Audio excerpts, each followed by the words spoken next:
C'est l'histoire d'un enfant koweïtien de 5 ans. Mais écoutez bien cette histoire, hein.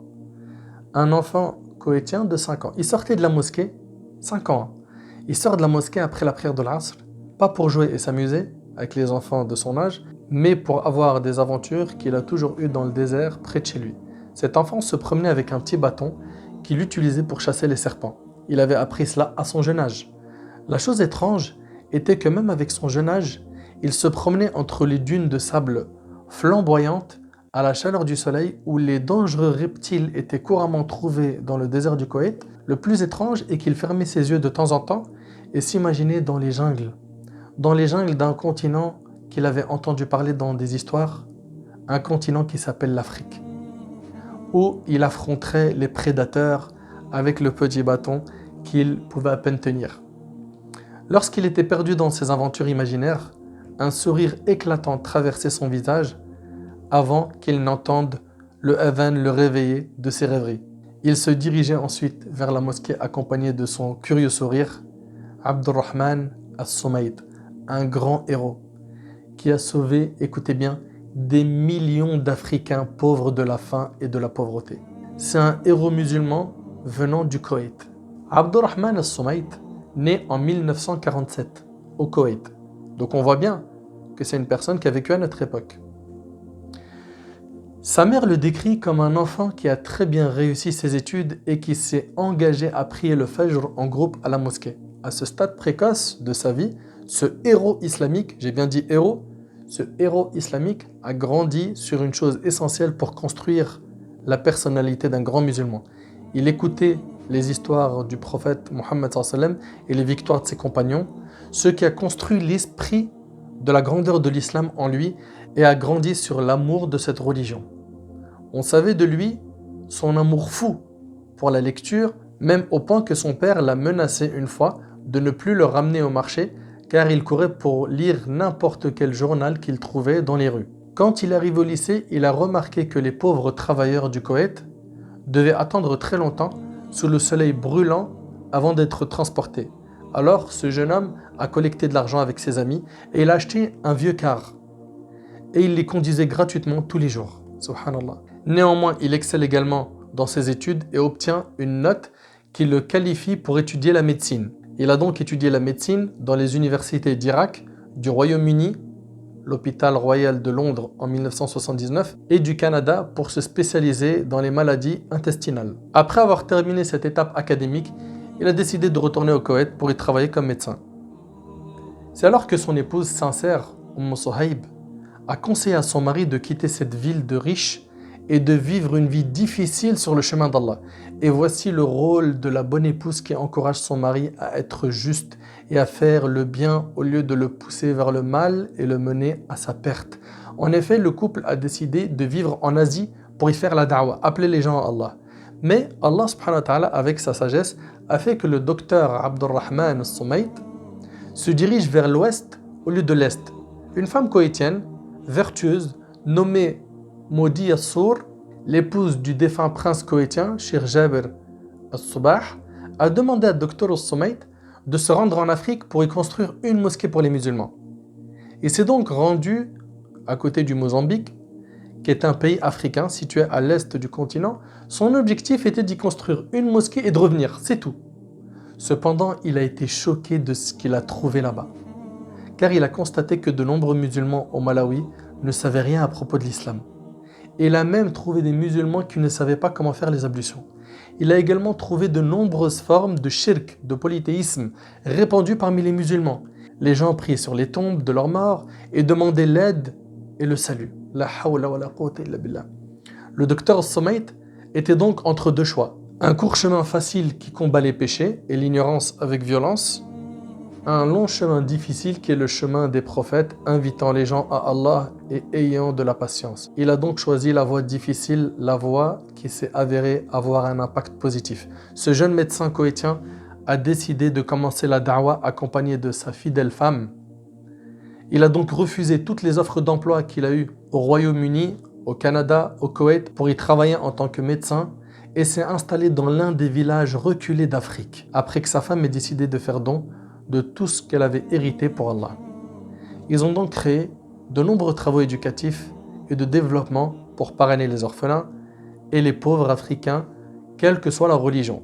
Ils ont aidé les musulmans et les non-musulmans baptisés et même les idolâtres. Puis il a recueilli les dons des généreux Koweïtiens.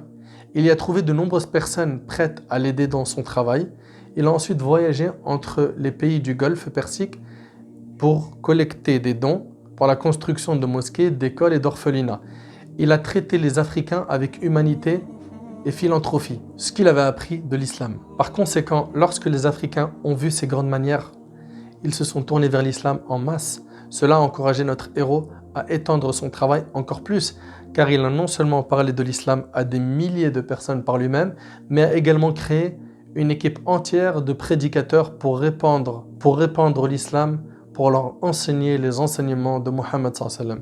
Cheikh Abdurrahman al-Soumaït, il dit: nous avons commencé à construire des écoles et des jardins d'enfants et à offrir des bourses pour l'enseignement primaire, secondaire et collégial, puis pour les études supérieures. Et nous les envoyons dans des universités en Europe, en Amérique, en Afrique ou au Moyen-Orient. Nous avons maintenant plus d'1 millier d'étudiants dans les universités du monde entier. Chaque année, nous avons des diplômés, des programmes de master et de doctorat. Nous essayons également d'enseigner et de former les orphelins à leurs traditions qui n'interfèrent pas avec les valeurs islamiques ou les valeurs générales adoptées par toutes les religions. L'objectif est qu'après l'obtention de leur diplôme, les liens entre eux et leur village demeurent et qu'ils contribuent à leur développement. Les étudiants du Cheikh se sont donc répandus à travers les jungles et les villages d'Afrique. Un réseau entier de jeunes fidèles a été établi. Ils avaient l'habitude de se déplacer d'un village à un autre à pied pour diffuser la parole d'Allah. Cheikh a continué à faire da'wah pendant près de 30 ans. Il a parcouru les jungles africaines et les déserts face aux lions, léopards et prédateurs. Il a voyagé à travers les rivières dangereuses, remplies de crocodiles dangereux. Plusieurs fois, il a fait face à une mort imminente. Il avait soif pendant de longues heures, sans trouver une goutte d'eau pour s'abreuver, et avait faim pendant des jours lorsqu'il voyageait dans environ 40 pays africains pour soigner les malades et soigner les pauvres et les orphelins. Malgré sa vieillesse et ses nombreuses maladies, il a refusé de suivre les conseils des médecins pour rester à l'aise et ne pas voyager. Il a continué à vivre dans la jungle africaine, éloigné des services de santé ou même de l'électricité et où l'eau pure n'était pas disponible. Jusqu'à ce qu'il souffre de nombreuses maladies et de multiples problèmes cardiaques. Il a été transféré à l'unité de soins intensifs de l'un des hôpitaux koweïtiens après avoir subi une dialyse et de nombreuses autres chirurgies. Son état empirait de jour en jour, jusqu'à ce qu'il tombe dans un long coma dans lequel il ne pouvait ni bouger ni voir. Cependant, il se réveillait de temps en temps pour poser une seule question. Comment est la da'wah en Afrique? Comment est l'appel à Allah en Afrique? Et comment sont les orphelins parrainés par leur organisation sur ce continent? La nouvelle de sa maladie s'est répandue dans tout le Koweït, tout comme l'histoire de ce héros anonyme dont beaucoup ignoraient l'existence. Des appels se sont répandus dans les rues et les foyers koweïtiens pour prier pour cet homme qui était aimé de nombreux Koweïtiens. Son histoire s'est ensuite répandue dans le monde islamique et les musulmans ont invoqué Allah pour lui. La nouvelle n'arrêtait pas de dire que sa maladie empirait, jusqu'au jour où il s'est réveillé de son coma pour poser sa question habituelle sur l'Afrique. Ceux qui l'entouraient lui ont dit de bonnes nouvelles venant tout juste d'Afrique. Que son association avait obtenu une licence pour construire la plus grande université islamique de Kenya, l'université Umma, qui était un rêve du cheikh pendant des années. Quand il a entendu cette nouvelle, son visage s'est éclairé. Il a remercié Allah silencieusement, même s'il était extrêmement malade. Un léger sourire est apparu sur son visage. Ce même sourire qui était autrefois sur le visage du petit garçon koweïtien, s'imaginant une grande aventure dans les jungles d'Afrique. Le jeudi 15 août 2013, le grand héros islamique est décédé. Rahimahullah. Les Koweïtiens, dans une foule immense, sont sortis pour assister à ses funérailles. Ils étaient si nombreux qu'on ne voyait pas la fin des funérailles. Même s'il est décédé, son œuvre de charité pour sauver les pauvres et les nécessiteux continue. Il a sauvé la mort de millions d'Africains et construit des milliers de mosquées, d'écoles et d'orphelinats qui ont hébergé des milliers d'orphelins, dont de nombreux diplômés en tant que médecins, ingénieurs, ministres et ambassadeurs.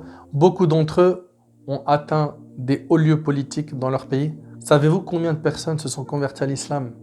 Par ces efforts, environ 10 millions d'Africains 10 millions d'Africains qui se sont convertis à l'islam par ses efforts. Allahu Akbar. Il a construit 5500 mosquées. Il est mort il n'y a pas longtemps. Il a distribué 7 millions de Corans en langue arabe et en langue africaine. Il a pris en charge plus de 50 000 orphelins. Allahu Akbar. C'est une personne qu'on doit envier et l'envie, elle est autorisée justement dans ce cas de figure. Envier les gens qui font beaucoup de bien. Il a pris en charge plus de 50 000 orphelins, dont certains qui sont devenus par la suite des médecins, des ingénieurs et des avocats. Il a construit 840 plateformes d'apprentissage, des maternelles jusqu'aux facultés où étudient plus d'1 demi-million d'étudiants et d'étudiantes. Il a creusé 12 000 puits. Il a construit 90 cliniques et hôpitaux. Il a ouvert 10 stations de radio en Afrique. Subhanallah, le résultat des efforts d'un homme. Un homme. Allahu Akbar. Allahu Akbar.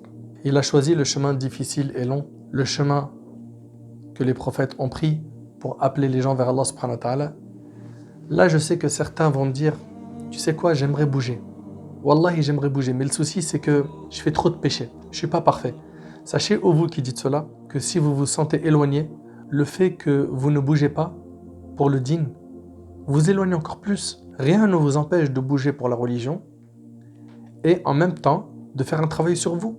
Et ne pensez pas que pour bouger, il faut être parfait. Mais c'est vrai qu'il y a quand même un certain crédit à avoir. On se doit d'être toujours actif tout le temps, même quand on est en vacances. Un musulman et une musulmane ne doivent pas prendre de vacances de la da'wah.